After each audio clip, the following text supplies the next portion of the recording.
Agora eu queria falar para vocês sobre os fundadores da sociologia.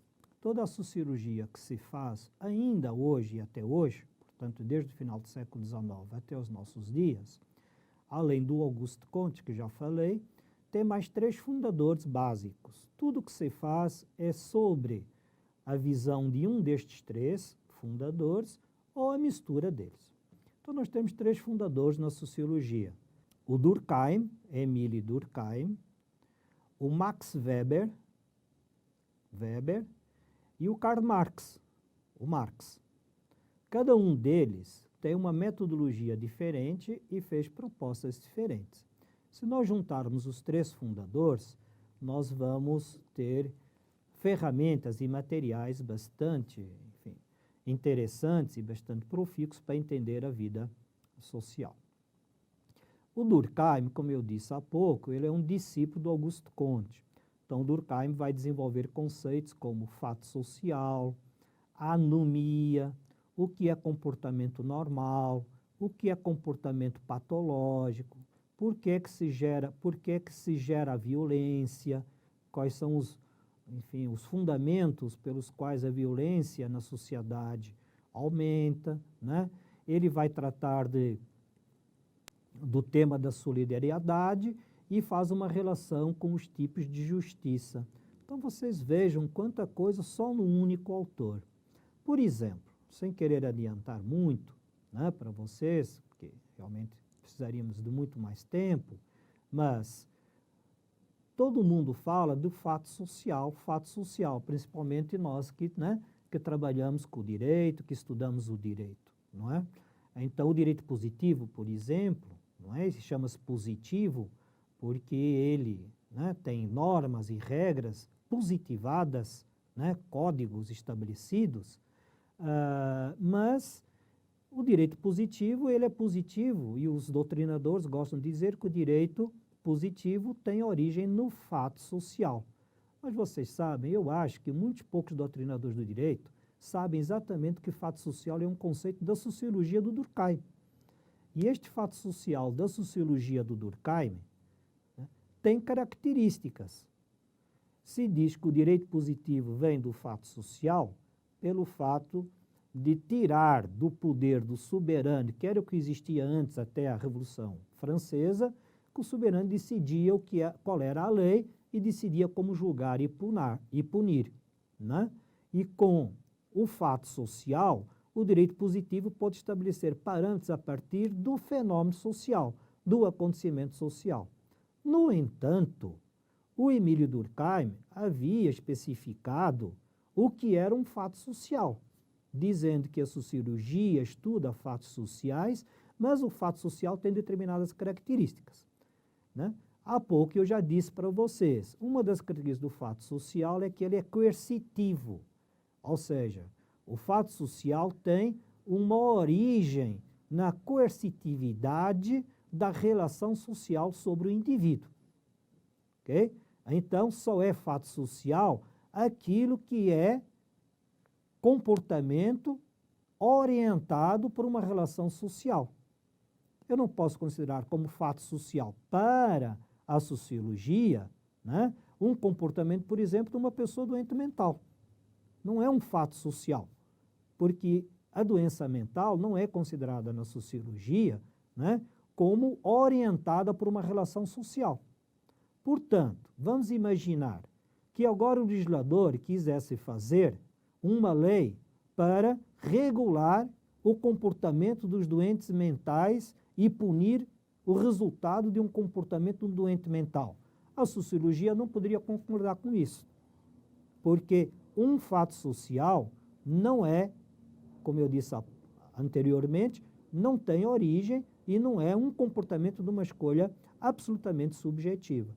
Agora vocês vejam quantos fatos sociais que são apenas escolhas subjetivas, nós passamos a fazer legislação sobre eles. Então, a sociologia, e aqui eu já começo a introduzir, a sociologia jurídica, né, não vai ver com bons olhos, vamos dizer assim, não pode concordar que qualquer fato social vire objeto, né, de matéria jurídica, principalmente de regulação jurídica, porque ele não é um fato, né? Se aquele comportamento não tem origem numa relação social, do ponto de vista da sociologia e da sociologia jurídica, não existe nenhum motivo para o legislador legislar sobre isso. Isso é uma questão que tem que ser resolvida, por exemplo, no caso do meu exemplo da doença mental, tem que ser resolvida do ponto de vista, enfim, do tratamento psiquiátrico da área de saúde, não é? Outra característica que o fato social tem é que ele tem que ter uma certa generalidade na sociedade. O que isto quer dizer? Quer dizer que, para o Emile Durkheim, a sociologia só vai estudar aquilo que for um comportamento humano orientado pela coletividade, orientado pela relação social, mas que tem uma certa repercussão. Porque se estatisticamente aquele comportamento é extemporâneo e é esporádico, ele não constitui uma repetição, que a gente juridicamente chama de repercussão geral, por exemplo, capaz de dar elementos para achar que aquilo é repetitivo e que é abrangente. Isso não é abrangente na sociedade e não é repetitivo, ele não se constitui como fato social.